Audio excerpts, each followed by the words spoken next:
Hello and welcome to World News on the Papyrus Global TV. My name is Christiana Babayo. Here are the headlines. A coup attempt foiled as President Talon thanks loyal army leaders. Guinea-Bissau Joint A creates National Transitional Council after coup.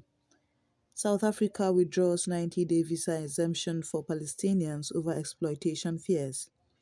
UN cuts 2026 aid appeal as global humanitarian needs reach an all-time high. Benin Man opposition party barred from 2026 presidential race. DRC M23 rebels seize strategic town as thousands flee amid violence. Uganda opposition leader alleges brutal beating by security forces during campaign. Patrice Talon, President of Republic of Benin, has publicly expressed gratitude to the country's armed forces leadership after what government sources say was a foiled coup attempt on December 7, 2025. Earlier in the day, a small group of soldiers identifying themselves as the Military Committee for Refoundation seized control of state television, announcing the dissolution of government institutions, suspension of the constitution, and the closure of the country's borders. They named Pascal Tigri, Lieutenant Colonel, as head of the committee. However, loyalist units responded swiftly. The country's Beninese armed forces mobilized, regained control of seized installations, restored broadcast signals, and re-established order in the major centers rather, including the capital, Cotonou.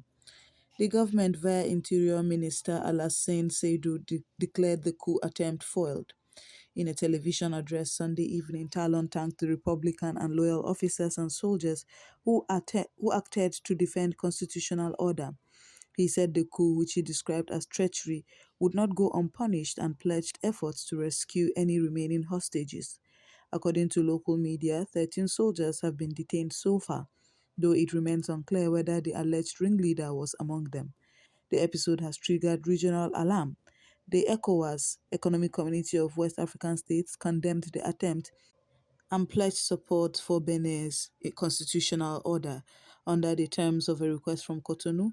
Ground and air support from neighboring countries, including deployment of Nigerian troops, helped dislodge the mutineers. This marks a stark reminder that even in one of West Africa's most stable democracies, democratic institutions remain vulnerable, especially at sensitive moments, with elections on the horizon and simmering dissatisfaction among certain military factions. The military rulers in Guinea-Bissau have announced the establishment of a National Transitional Council (NTC) to steer governance after last week's coup. The NTC, formed just over a week after the military seized power, is tasked with preparing instruments of transition and overseeing all transitional governing bodies. The junta has also ordered the drafting of a transitional charter which suspends the existing Judicial Council for the duration of the transition. The takeover followed a disputed presidential election in which both leading contenders claimed victory. According to the military, the coup was necessary to prevent what they described as a looming risk of ethnic civil war. At this stage, the process lacks transparency. The published resolution does not specify how members of the NTC will be selected. Political watchers warn this could deepen instability in a country already burdened by weak institutions and a history of repeated coups. The 90-day visa-free entry previously granted to holders of ordinary Palestinian passports, citing evidence of systematic abuse of the provision. According to the ministry, recent charter flights landed in South Africa carrying Palestinians evacuated from Gaza. Travelers arrived with one-way tickets, little luggage, no confirmed return or onward flights, and no proper accommodation plans. The government says these flights were organized by intermediaries and appear to be part of a broader forced migration or relocation scheme rather than legitimate short stays. Home Affairs Minister Leon Scriba said the exemptions withdrawal aims to prevent further exploitation while still allowing bona fide travelers to apply for visas under the normal process. The move reflects growing concern in Pretoria that the visa-free policy was being misused to facilitate mass movements from a conflict zone under the cover of tourism and short visits, a situation critics warn could amount to complicity in forced displacement. We will now go on a short break, and when we come back, the news will continue. Stay tuned. The Papyrus Global, we don't just cover events, we create cinematic experiences. From red carpets to birthdays, gala dinners, and your fairy tale weddings, we bring your moments to life with high-tech precision. Our gadgets are smarter, our lenses sharper, and our team simply world-class. Trust the Papyrus Global to tell your story in the boldest, brightest way possible.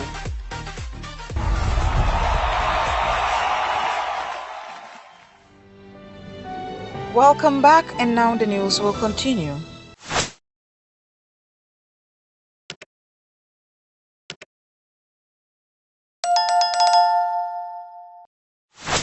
The United Nations (UN) has shocked the aid world by launching its 2026 global humanitarian appeal at just 23 billion US dollars, roughly half of what it says is required, even as global crises reach record levels. According to the UN, only about 12 to 15 billion dollars was mobilized for 2025, the lowest funding level in a decade, leaving hundreds of millions without full access to essential food, shelter, health, and protective services. The UN's humanitarian coordination arm warns that underfunding, rising conflict, climate-driven disasters, and epidemic outbreaks force brutal choices. Agencies will now focus on a reduced pool of roughly 87 million priority individuals globally, even though an estimated 240 million people need urgent help. The largest portion of the appeal, about 4 billion US dollars, is earmarked for the occupied Palestinian territories, mainly Gaza, followed by Sudan and Syria as part of multi-region assistance plans. UN aid chief Tom Fletcher described the situation bluntly: "We are overstretched, underfunded, and under attack." He warned that if donor contributions don't rebound, many vulnerable populations may be left stranded, a stark signal of waning global solidarity even as needs soar. In a controversial ruling on 27 October 2025, the Les Democrats, the main opposition party in the Republic of Benin, was officially excluded from participating in the 2026 presidential election. The disqualification was based on technicality. The country's electoral commission rejected the party's candidate slate for failing to meet the minimum sponsorship threshold, a legal requirement under the electoral rules. The Constitutional Court upheld the decision, rejecting appeals that alleged violations of democratic norms. With Lay Democrats out, the electoral field is drastically narrowed. Only two tickets remain, one aligned with the incumbent establishment and one from a minor opposition grouping, raising serious doubts among civil society, international observers, and many citizens about the competitiveness of fairness of the vote. Critics argue that the move deals a heavy blow to Benin's once lauded democratic credentials. They warn that sidelining a major opposition force undermines pluralism and could fuel political apathy, eroding public confidence in institutions and the electoral process. As campaigns gear up ahead of the 2026 April poll, all eyes will be on whether elections go ahead with real competition or whether the result will amount to little more than formal confirmation of the ruling elite's hold on power. The M23 rebels, reportedly backed by the army of a neighboring country, have captured the strategic town of Luvungi in South Kivu, along with several surrounding villages as their advance continues unabated in Eastern Democratic Republic of Congo. According to local sources, government troops withdrew from Luvungi to avoid heavy fighting and to spare civilians unnecessary risk. The retreat, though tactically defensive, has left thousands of residents displaced, many now seeking refuge in makeshift camps or neighboring towns. The conflict has had a devastating collateral impact. Reports indicate that artillery shells allegedly fired from across the border struck communities across the Ruzizi Plain, destroying homes, schools, and health centers. Civilians have reportedly been killed, and survivors describe a humanitarian crisis worsening by the hour. Observers warn that the advance may Observers warn the advance may not stop at Luvungi. The rebels are reportedly pushing towards Uvira, a development that, if realized, risk further destabilization in South Kivu and deeper displacement of vulnerable populations. The seizure of Luvungi underscores the fragility of recent ceasefire agreements in for eastern DRC. Despite attempts at peace, rebel momentum remains strong and civilians continue to bear the brunt.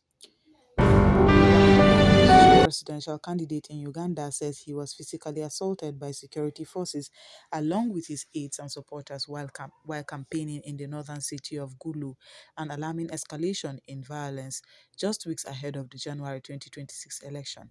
According to his posts on social media, Wine was hit in the face with a cane. He added that several supporters were hospitalized after being beaten with sticks and stones.